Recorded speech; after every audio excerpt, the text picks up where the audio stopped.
Hello, my friends, and welcome back. Thank you very much for being with me again today. What's going on in Sudan? Well, I think that over there is a little regime change, a little bit of a problem between some warring warlords that just escalated after some developments in Sudan. I do not know exactly what's going on over there, but I have a few gut feelings. And one of the gut feelings that I have is, if you remember, a month and about 6 days ago, there was an article in many Western media outlets stating that Russia and Sudan, the military, agreed to have Russia open a military port on the Red Sea coast over there, just on the Sudan coast on the Red Sea. And I made a video on this. Let me show you a little bit what I'm talking about here. So I made a video right here. This is from my studio channel right here. This video: Russia challenges US in the Red Sea. Russia to build a naval base in Sudan on the Red Sea coast. This video, it's 17.4 minutes long, and it came on the 12th of, I made it on the 12th of February. The article that I covered had to do with something like this. Sudan finishes review of Russian Red Sea base deal. So this is from ABC News, but I didn't use ABC News, but it was the easiest way to find it. This is from February 11th. So I covered this on February 12th. February 11th, by my knowledge, is Vlad the Impaler's date of birth. So during this little video that I made, I didn't look over it again, but I know that I said something like, well, I'm waiting for something to happen in Sudan, since something like this cannot happen, will not happen, that will be stopped. The same thing as the Nord Stream 1, Nord Stream 2 pipelines, if you remember that one. All right, so that brings me to today's article, which they tried to give us a little bit of information on Sudan. All right, dozens killed as army rivals battle for control of Sudan. All of a sudden, all right, they needed a month to figure things out. The Sudanese military and a powerful paramilitary group battled for control of the chaos-stricken nation for a second day on Sunday, signaling they were unwilling to end hostilities despite mounting diplomatic pressure to cease fire. Heavy fighting involving armored vehicles, truck mounted machine guns, and warplanes raged Sunday in the capital of Khartoum. So the rival forces are believed to have tens of thousands of fighters each in the capital alone. A few days ago, I think more precisely 2 days ago, I know the British government called on his citizens in Sudan to kind of like leave. So when you have one country first saying that makes you think who is behind that. I'm not implying that's what it is, but from previous experience, sometimes when you have a country doing that, then you kind of know who's in the middle. And that brought me to the Ukraine war, the current Ukraine war, where the Americans, I think, were the first one who called on their people to leave Ukraine.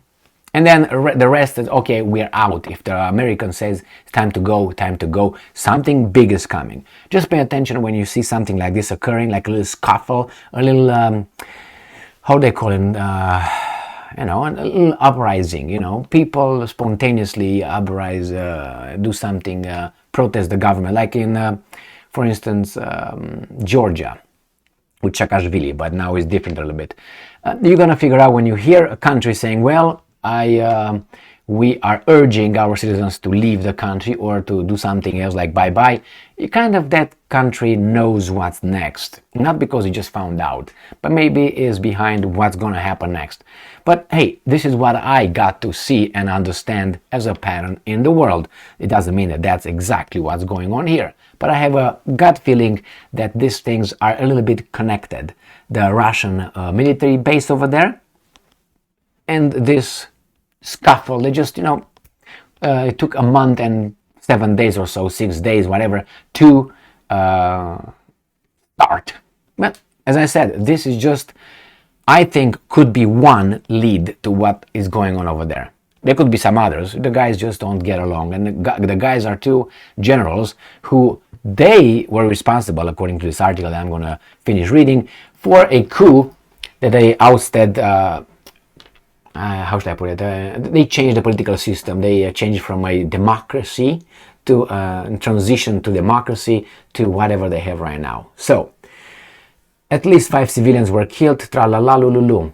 Let's go here. It says more than 670 wounded, said the Sudan Doctors Syndicate. Okay, the clashes are part of a power struggle between General Abdel Fattah Burhan, the commander of the armed forces, and General Mohamed Hamdan Dagalo, the head of the Rapid Support Forces Group. The two generals are former allies who jointly orchestrated an October 2021 military coup that derailed Sudan's short-lived transition to democracy.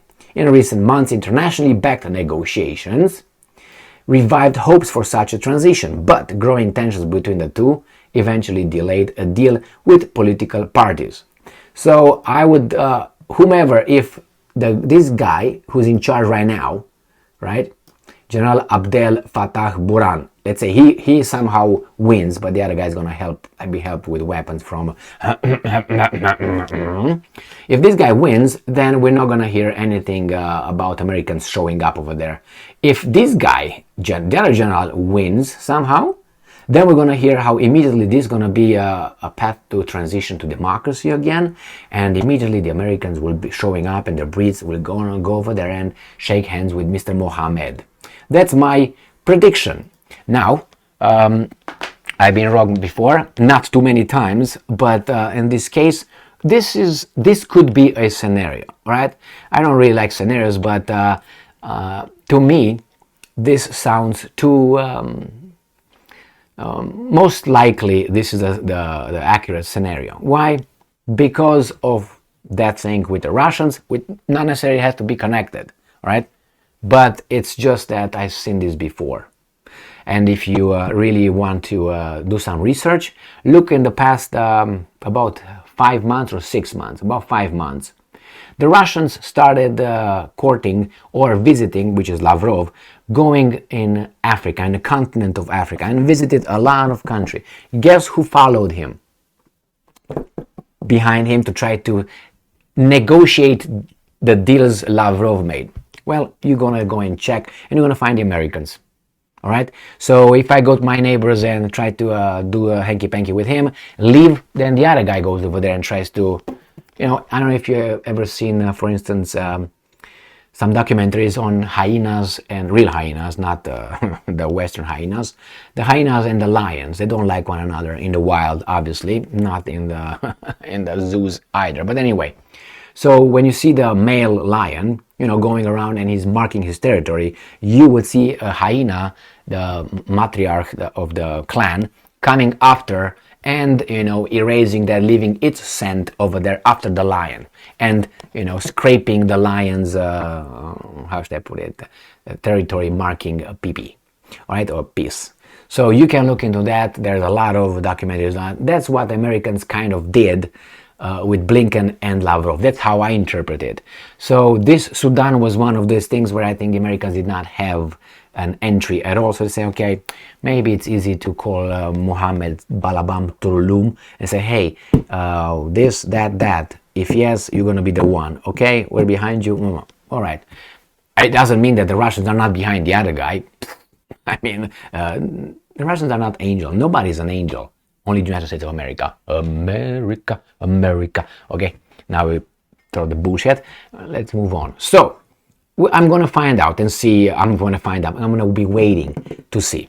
But I think this is the most likely scenario in Sudan. Unfortunately, again, a country, a nation is used by others. Like always. Thank you very much for being with me again today. Stay strong, stay smart, look for the truth, and be just.